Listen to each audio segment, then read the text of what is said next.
to multimedia consultant, asking the question, are you ready to cut the cord?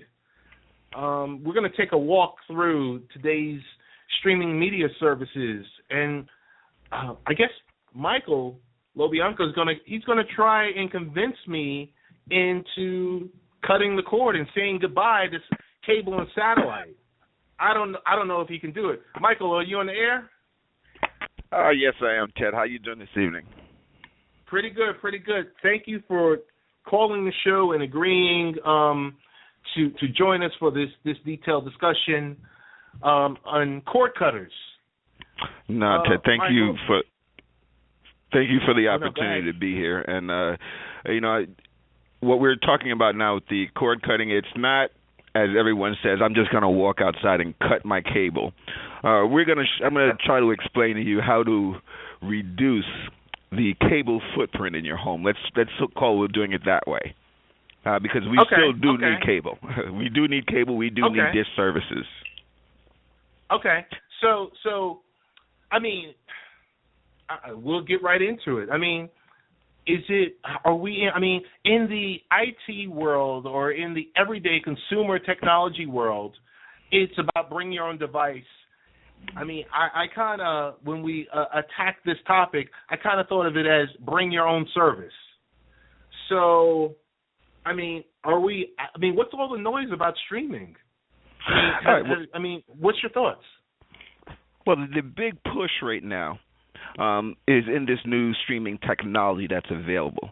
And there are companies out there, tons of companies that are doing it and have been doing it for a while yet. Some of the big ones that everyone knows about are our Hulus, our Netflix, our Amazon Primes. Those are the companies that they know of that are doing this streaming and are providing this streaming technology. But there have been a myriad of other players in the field. Now, if anyone remembers the good old days of the 1990s when we all had VCRs, a little-known company called TiVo came into the picture. TiVo worked out a deal with Time Warner and a company called SBI out of Florida to produce a multimedia entertainment system. And this system, they wanted to be able to emulate what was being done on a VCR, but digitally or electronically. Hence, TiVo was born. A gentleman by the name of Mike Ramsey and James Barton. Back in January of 1999, started the project, and by March, they were able to launch and bring out the first devices to CES. And that's the Computer Electronics Shows. Okay. So tell me this much before we even get into the real services. Who's controlling the media? I mean, is it like 3,500 different small startup companies? Because in our research, it seems like it's like 6 corporations. Exactly. Let me get this straight. The big 6 control 70% of your cable. 3,700 businesses contribute to 30%. 178 million users read Time Warner News every month. What's your thoughts on when I say something like that? Well, you're exactly on. You're on the correct page. You're on the right page. Since 2011, when we started losing our antennas around the country, multimedia companies have joined forces to provide us with entertainment. Right now, to my knowledge, we have GE, we have News Corp, we have Disney, we have Viacom, we have Time Warner, and we have CBS. Those are the big, major players. But when you look at any one of these companies, let's just take, for instance, Disney. Everyone's familiar with the Happy Fun Disney logo, but how many of us know that Disney actually owns ABC or owns a portion of ESPN, Pixar, Miramax, and Marvel Studios? Let's take another company, Viacom, a little bit smaller player in the game. But when you look at what their assets are in the multimedia world, they're controlling MTV, Nick Jr., BET, CMT, Country Music Channel, and Paramount Pictures. So between those two players, I'm sure that every single one of us has seen a television show or a movie provided by one of those two players within the last week. And that's only two players in the game. So if you look at those two players, they're already controlling 10 major information distributors. I don't want to call them television stations because they're not all television. I want to say information distributors or media distributors because they cover the full gambit. When we think of media or entertainment, most of us are looking at what we see on television. But you have to understand that these companies, not only do they own and they represent television, but they're also our written media as well. When you think of ABC, ABC also has a press corps or a press group. So if you're in that clique or you're in that big six, you can kind of control the attitude of the entire country. No, I got you. And as always, my phone is always ringing. I tell them to call one number, they're calling the other number because I don't know if this is Viacom or Fox calling us right now. I mean, it's I think you let the cat out of the bag. But I got to say this much. That's scary.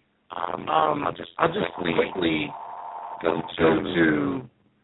In 1995, FCC forbade companies to own over 40 stations.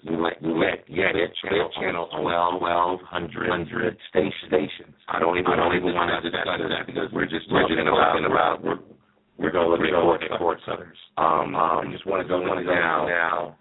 We now know the big six. So let's look at the primary hardware manufacturers for streaming TV marketing. I mean, you kind of let the cat out of the bag. You said Amazon, Google, Apple, Roku.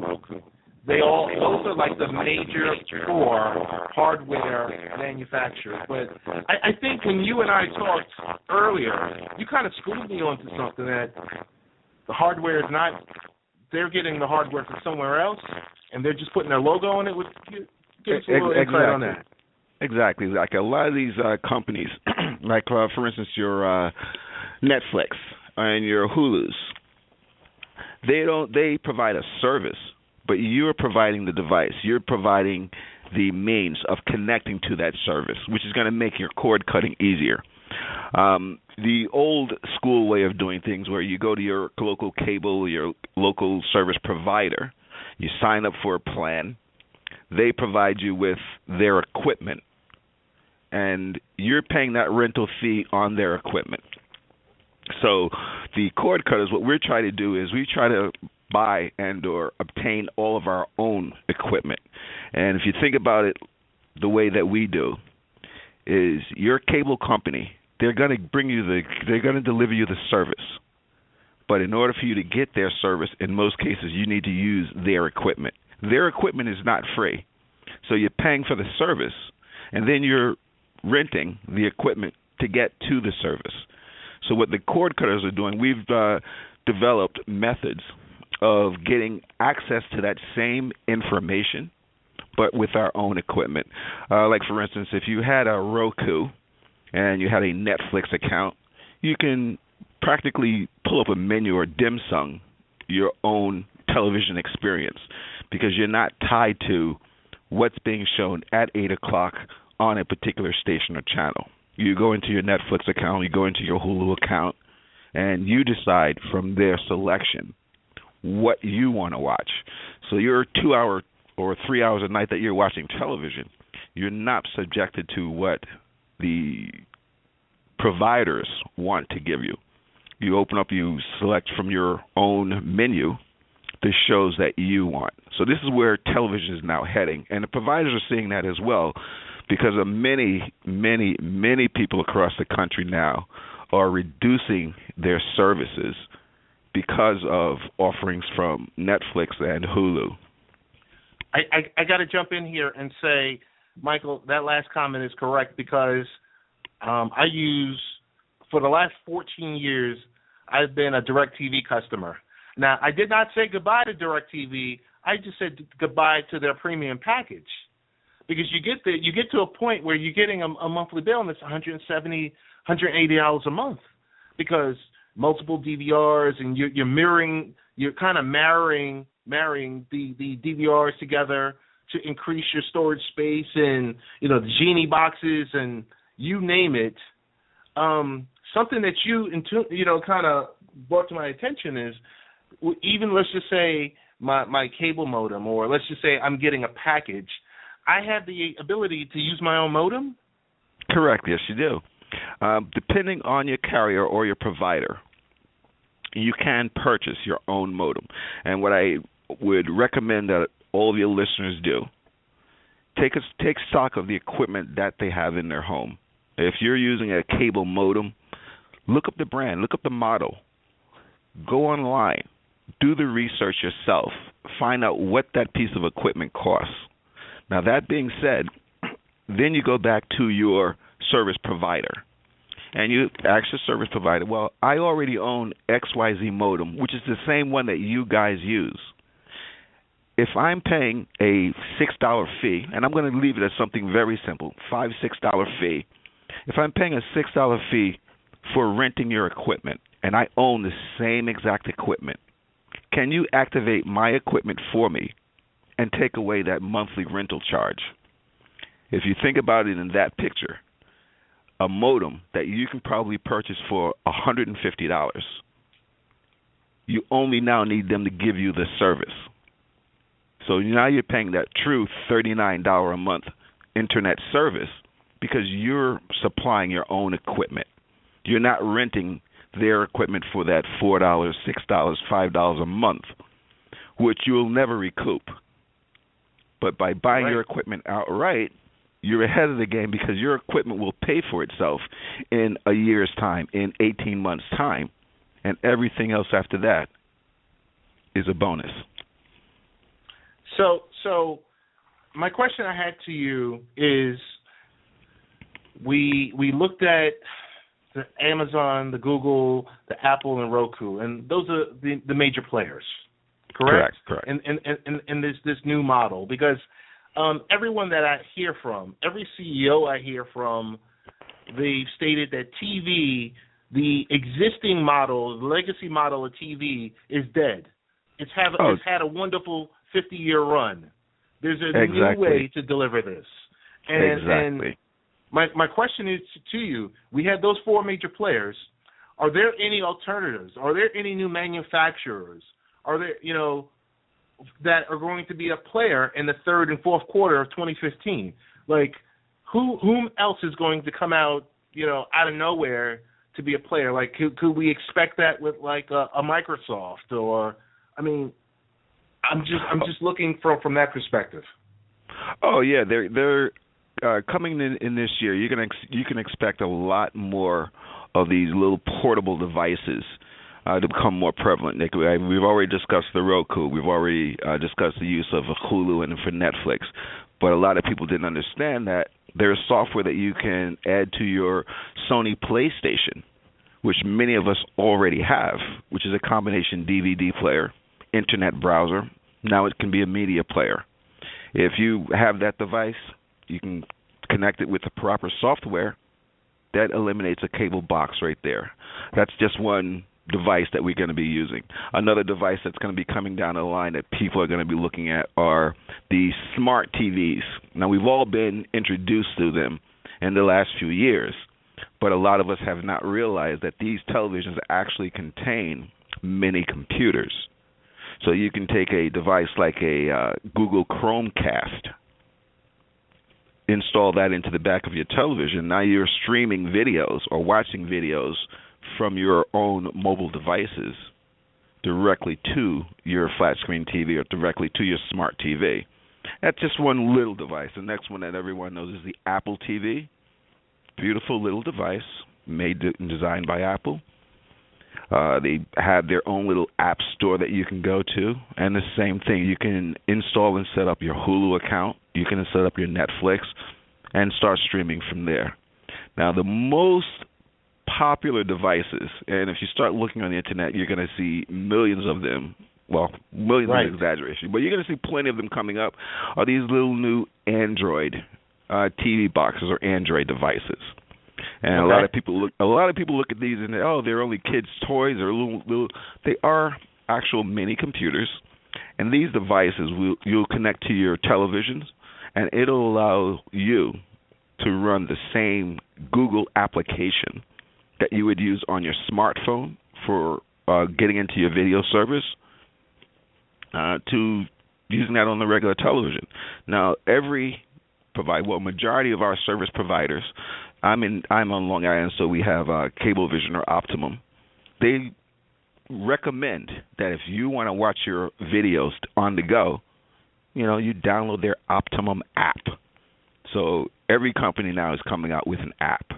So if you can find the correct Android device, load the company's app, there goes right there. You've already eliminated a $10, $12 a month cable box, provided that you don't want to watch their preferred content. When I say preferred, HBO to me would be considered a preferred content because anyone can get their local Channel 7, Channel 2, Channel 8. But when you want these premium services, which these companies are offering, then you would need to have at least one of their devices. So I have a question about wanting to see about what's the new norm. Are we going to get to a point where, I guess in the mobile world with the mobile phones, you got your AT&T, you got your Sprint, you got your Verizon, and then you have your T-Mobile as the major players, and then you have the next tier players.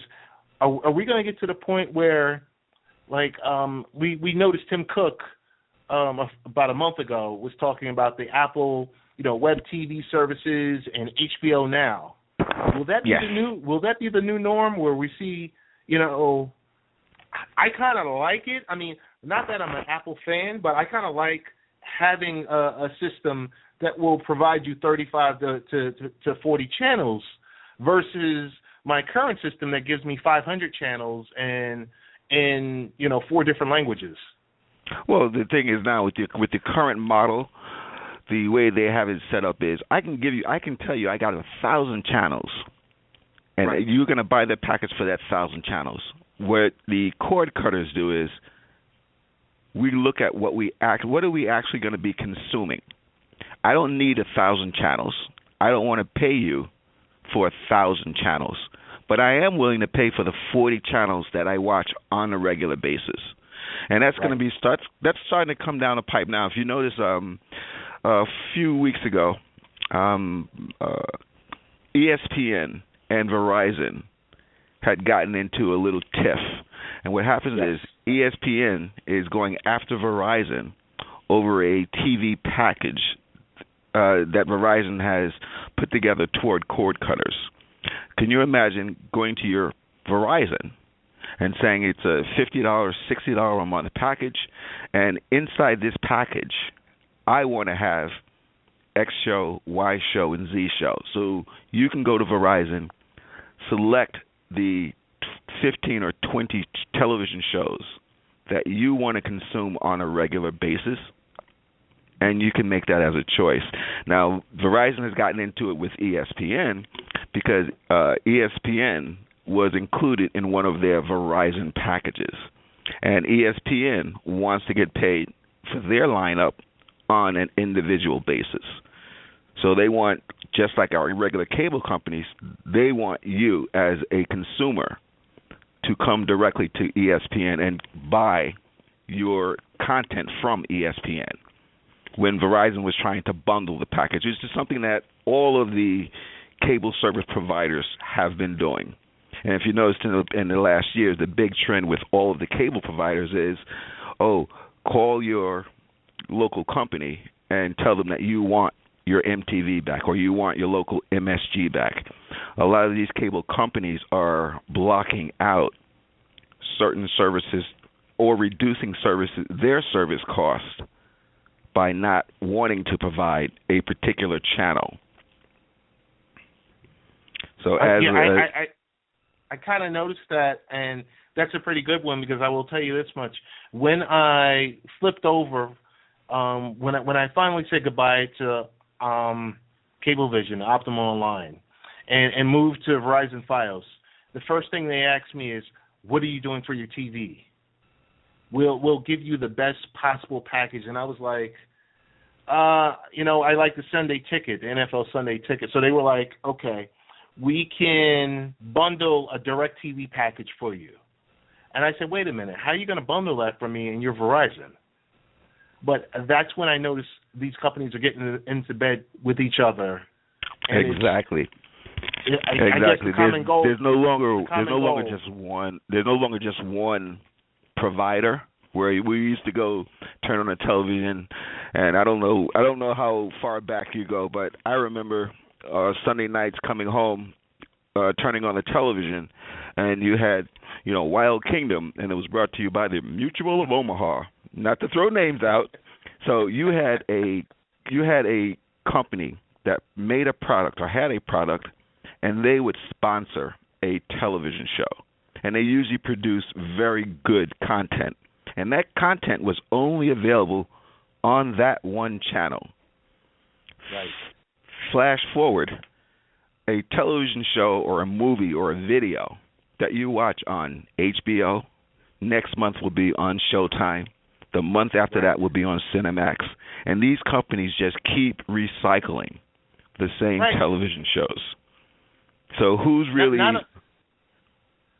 Not only that, but they're recycling the same rebooted movies. Exactly. Because if you notice, that seems to be the new trend going on nowadays. Hey, I want to ask you a question about...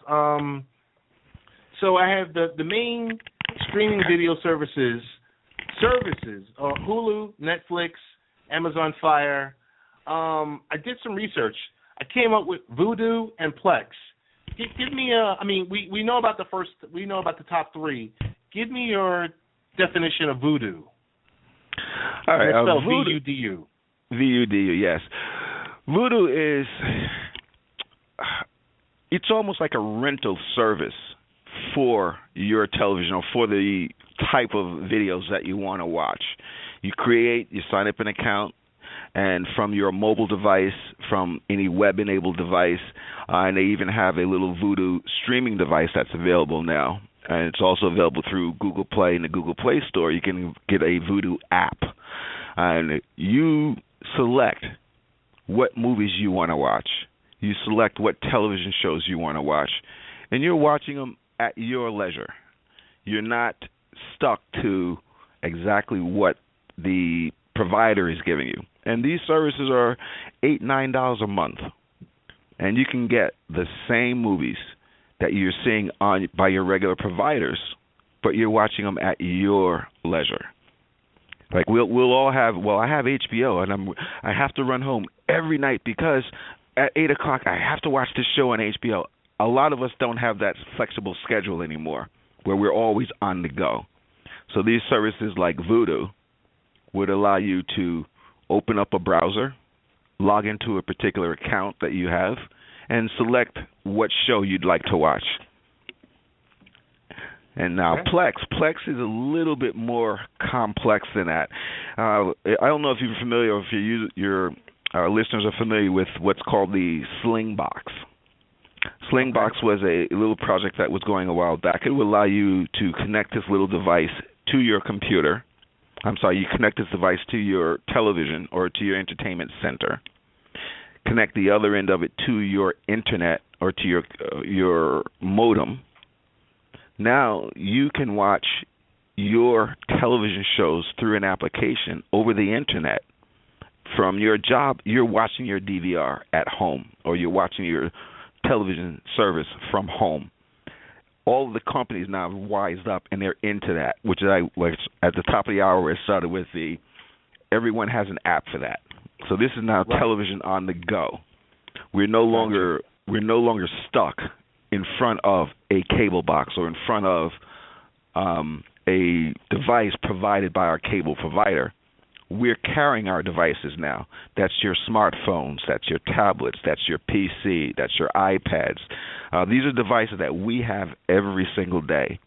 And then a lot more of the content providers are now moving into that arena where they've created their own web solutions to allow you to get to that content. So in the next year or so, next quarter, what you're going to be seeing is every company is going to be vying for your service. And the winner is going to be the one that can provide you the best service at the cheapest price. So your prices for cable, the old model, is going to disappear, and rather quickly. I'm going to have you come back, because not only we need to do something a little bit more extensive with this field, but we got to go into the other field of the Google Fiber, the Google Fi. We got to go into how they can constantly shake up the market with, the legacy way data was provided to you to your home, which, hey, you can get 15 up and 10 down, versus, hey, I can get you a gig if you live in a specific area, which is, more than compatible to an office environment. So we're going to pick another unique time and have a detailed discussion on that. But I guess my final question for you is, if any of our listeners wanted to get in contact with you, what would be the best way for them to whether it's a social media or a website or some way that they can get in contact? I mean, trust me, when they reach out to me, I will forward them to you. But if they wanted to go on their own and do a little bit more research about Cordcutters, how could they get in contact with you? Well, any of the users who wanted to contact me, that can be easily contacted at wrcpc.net@gmail.com, or they can visit my website, wrc-pc.com. I'm sorry, wrc-pc.net, and fill out a little registration form that I have there. Shoot me an email link from that website, and I'll be glad to contact them, speak with them, and provide any other information. This cord cutting thing is going to be very serious in the coming year. So it's something that we all should be aware of. Like I say, we want to lower the footprint of our cable companies in our homes, and the best way to do that is bringing some of your own equipment. Gotcha. Michael, we want to give you a one-time round of applause.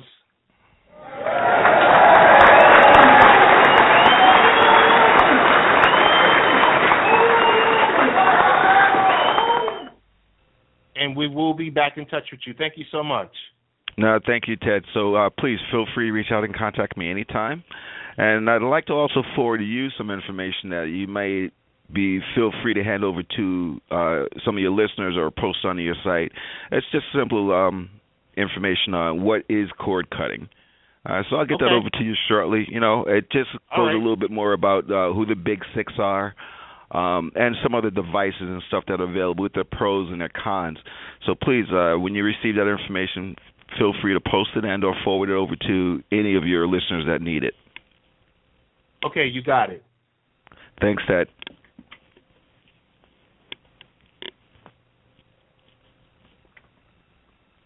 And that brings our first hour to a close. We want to thank Tiffany Capone. We want to thank Michael LoBianco for joining us.